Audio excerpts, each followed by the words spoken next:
Hello guys, welcome to lesson 9.3 graph data. So today we're going to look at how can you use a coordinate grid to display data collected in an experiment. So with this first part, we're not actually doing the experiment because it's a little hard to do those experiments virtually, obviously. But this is something that you could do on your own and conduct your own experiment and see if you get similar results. So what I did is I went ahead and filled in the data table as if we did it. So what you're doing in this experiment is you're putting a cup full of room temperature water in a room, and then you're placing a Fahrenheit thermometer into the water, and you're seeing what the temperature is before you put a piece of ice in. So that's where we get it was 70 degrees was the room temperature water. And then you added ice, and then you timed it every 10 seconds. You would look at the thermometer, and then you did that for a whole minute. So that's where we get all these numbers from. So what I'm going to do is I'm going to go ahead and I'm going to zoom it in real quick for you to go ahead and record it. Pause so that you can record it. All right, so now what we're going to do is we're going to look at actually graphing this and seeing what it looks like on a grid. So we're going to take our information. It says you can use a coordinate grid to graph and analyze the data that you collected in the experiment. So that's what we're going to do. So it says write related pairs of data as ordered pairs. So our first number that we're doing is our time in seconds. That's going to go on the x-axis. So that's what we're going to show right here is our different times. So this was with it 0 minutes with there being ice in it, and then 10 minutes of being with ice, 20, 30, 40, 50, not minutes, seconds, excuse me. So that's where we get our x-axis in our ordered pair. So then if we look at the y-axis, this is the temperatures in degree Fahrenheit. So what we're going to do is we're going to fill in our ordered pair. So if we look back at the front, our first one, when we had it 0 seconds, so the ice hadn't even been put in yet, it was 70 degrees. So that's what I'm going to put right here. 0, it was 70 degrees. And then I'm going to look back, what was it at 10 seconds? It was 65. So I'm going to fill that in. Then I'm going to look back, how much was that at 20? It was 61. Sorry, it was a little messy. I started doing this before I realized what the experiment was. The next one is 30 degrees. It was 58. Or 30 seconds, it was 58 degrees. 40 seconds, 56. 50 is 54, excuse me. And then the last one was 53. Okay, so that's what yours should look like now. Then it says to construct a coordinate grid, write a title for it, label each axis, which they've already done that for us. Here's my title. We're talking about water temperature. Our labels on this side, our y-axis was the temperature in degrees Fahrenheit, and then our x-axis was time in seconds at the bottom. So now that we have all of that, we're going to plot each point. So look at number 3, plot each point. A point for each ordered pair. So the first one I'm going to do is 0, 70. So I'm going to go 0 all the way up to 70. So this is where we're starting. And I'm going to label it 0, 70 because you need to label it. You don't have to, but it's really good to label so you know where it is. The next one was 1065. So I go run to 10 up to 65. So I'm going to label 1065. The next one was 2061. 20, and I'm going to get it up, up, up, up, up. I'm not at 65 yet, so I go right after 60, which would be right around here, 61. 20, 61.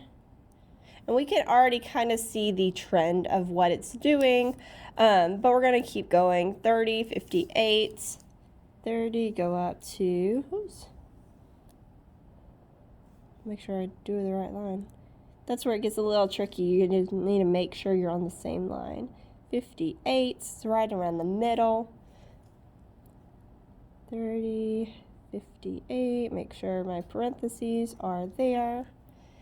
And I'm going to keep going. So I want you to pause the video so that you can label and check and make sure you put them in the right place. Now hopefully yours looks very similar to mine. That's where we labeled it.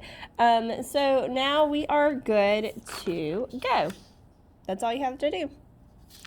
All right, so this one, on the next, when we look at the share and show, it says graph the data on the coordinate grid. Number one, it gives us the little data table. We're looking at Ryan's height. They give us the age in years, and then they give us the height in inches. So the first part of this, they want us to write ordered pairs for each point. So what I'm going to do, if I look at my x-axis, they're doing age. And when you're looking at the x-axis and you're trying to figure out, well, which information goes where, more than likely you're going to put the time on your x-axis. So like this one, we have age. If we look at the last one, we're doing time. If we look at the next one that they're doing, we're talking about days. So any sort of time increments, those are normally going to go on your x-axis so that you can show either the growth or the non-growth in whatever situation it is. All right, so with this one, we're going to put the age in the axis. So that would be my first number. So age, when he was 1 year old, he was 30 inches. And then I'm going to put a semicolon in between to separate my ordered pairs. So the next one, if I look back over here, I have 2. When he was 2 years old, he was 35 inches. So I'm going to write 2, 35, semicolon. When he was 3, he was 38 inches. So I'm going to keep going. 3, 38. 4, 41.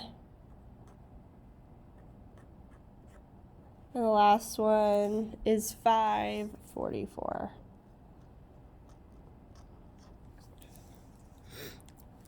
All right, does the ordered pair 338, what does the ordered pair 338 tell you about Ryan's age and height? So if we see this and we know that the x-axis is talking about his age and the y-axis is talking about his height, what does that information tell us?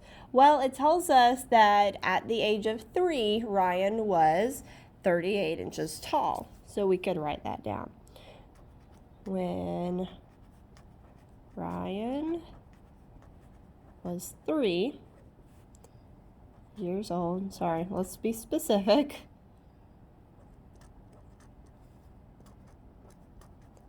He was 38 inches tall. All right, the next question, all right, let's go ahead and put these on the grid and then we'll answer the next question. All right, so this one, let's go ahead. 1, he was 30, so I'm going to go run to 1 year old, and then jump up to 30. So he was 30 inches tall when he was 1 year old. Then when I go to 2, 35, 3, 38. Right around right here.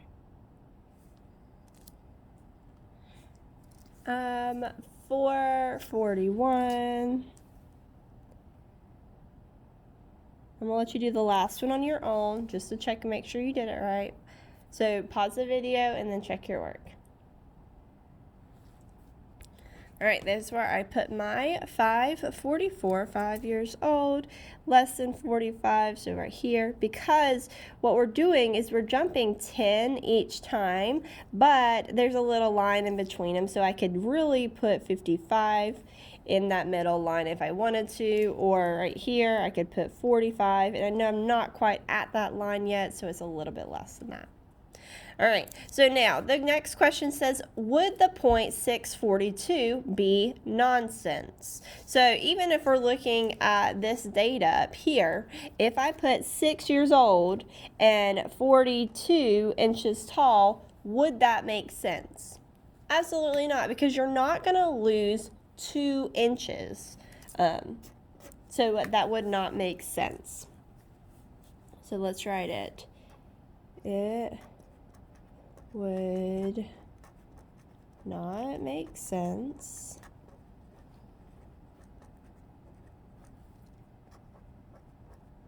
because you are not going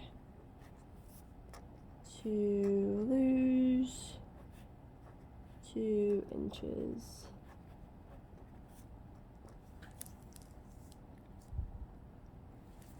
Okay. All right, let's go ahead and move on to the next one. This one is the plant height. So they've already labeled our grid for us. They are so kind. So with this one, their title was plant height because it was the same as the data table that they give us. The height in centimeters is our x-axis. And again, the time period where they're doing this is our x-axis. Sorry, if I said this was x, this is y. I'm so sorry. This is our x-axis, which is the days that they took these height measurements. All right, so for A, they want us to write the ordered pair for each point. So I'm going to go ahead. My x-axis was my day, so I'm going to write 5, comma, and on day 5, it was 1 inch. I'm going to do the same. I'm going to have 10. On day 10, they were 3 inches. And I put my semicolon. I want you to do the rest of it and to check your work. All right, hopefully this is what you've got. If not, go ahead and fix it. So remember, your day is going first, and then your height would be your second number. So now let's go ahead and put that on our graph. So we're starting with day 5. It only grew 1 inch. Now, if we look over here on the side, we see that we're going from 0 to 4 to 8 to 12. Okay, so we're jumping by 4 with our numbers. But what I'm going to see is I'm starting with 1. That's my first x. Or sorry, I'm starting with 5 as my x, but my y is 1. So if I look at it, I know that this line right here in the middle, that's halfway between 0 and 4, so I know that that line is going to be 2. Now, I know I'm still not at 2 yet, I'm at 1, so it's going to be halfway between 0 and 2, so that's where I'm going to put my points right there in between the 0 and the 2 at 5, 1. And let's do the next one. On day 10, we had 3 inches. So day 10, again, I know that's halfway between 2 and 4, so I'm going to put my point right here. And I'm going to keep going. 15, I have 8 inches. 15, jump up to 8. 20, 12. So I have to go from 20. 20 all the way up to 12. Some of these are like super easy, and then some of them are difficult and make you actually think. 25 to 16, 25 to 16.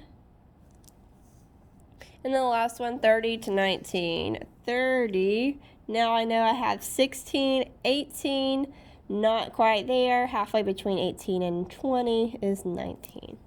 So we can kind of see the growth that this plant is doing through its life. So it says, how would the ordered pairs be different if the heights of the plant were measured every 6 days instead of every 5 days? So what they're asking is, so instead of doing it every 5 days for 30 days, we're doing it every 6 days for 30 days. So we would not have 6 days that we're looking at the data of plants. We're only going to have 5 days that we're specifically looking. There would be 5 ordered pairs instead of 6. So we could say there would be 5 ordered pairs instead of 6. So what they would be doing is instead of doing 5, 10, 15, 20, 25, 30, you would be looking at the days that are 6 and then 12 and then 18 until you get to day number 30. So same information, but you're just measuring it at different days. Okay. So what I'm going to do, that is our lesson for today. You can go onto the lesson check and I will have something similar to interpreting the information. I'm not sure. I might give you like data and I tell you to give me a ordered pairs. So just watch out for that and be careful. If you need help, make sure you come see me so that I can help you. Good luck, guys.